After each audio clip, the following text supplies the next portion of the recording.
Alright, story time, and today I'll be talking about the very first time I ever saw a Game Boy Advance SP and how blown away I was from it.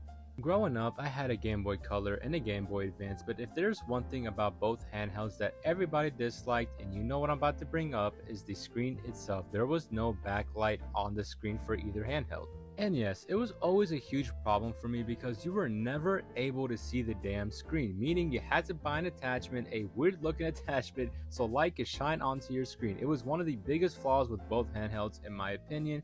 It made me hate those handhelds so much, but goddamn were the games so fun on them. So yes, you can imagine my surprise going into an EB Games one day and hearing one of the employees talk about a Game Boy Advance SP, and my mind was just like, I could not comprehend what I was hearing. A Game Boy in the palm of my hands that is a flip phone that has a screen that is lit up automatically? You mean I don't need a funky looking thing on my Game Boy for my screen to be lit up? What? You best believe I went home right away and begged my father for a Game Boy Advance SP. I mean, it was such a game changer for handhelds. To be able to have one in the palm of your hands without needing an extra attachment for light on your screen was such a crazy idea at the time for me. And here is my original Game Boy SP. The Tribal Edition. This is my original one I had growing up. Still in pretty good condition, all things considered. I do have a game in here because I am still playing it.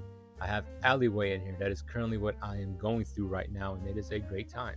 So yeah, I remember the very first time booting up the handheld and just having my mind completely blown away at the fact that the screen was just lit up. I'll be like, this was such a novice idea at the time. Like, this was not possible to me. How is this even a thing? What kind of black magic did Nintendo do to put a backlit screen on a handheld? I mean, look at this beauty. It is beautiful, right? It is gorgeous. It is amazing what they were able to do back then. I honestly love how I'm saying this, like this was the greatest invention known to mankind, but like you gotta understand, kid me was blown away from this. Such simple thing that they added to this handheld. And I mean, just the design of the SP, I've always loved. Like I said, this is like a flip phone to me. This is almost like a flip phone. Like, it was so cool. I didn't have a phone growing up at all until like high school, so this was my little flip phone. I would pretend talking to this damn thing as a kid. Oh man, oh man. I will always love this handheld. It's one of my all-time favorites. I have many memories with specific games that I will be getting into later videos. Specifically WarioWare Twisted. There's a very funny story behind that one. So anyways, that is my story behind my very first time with the Game Boy SP, an amazing handheld.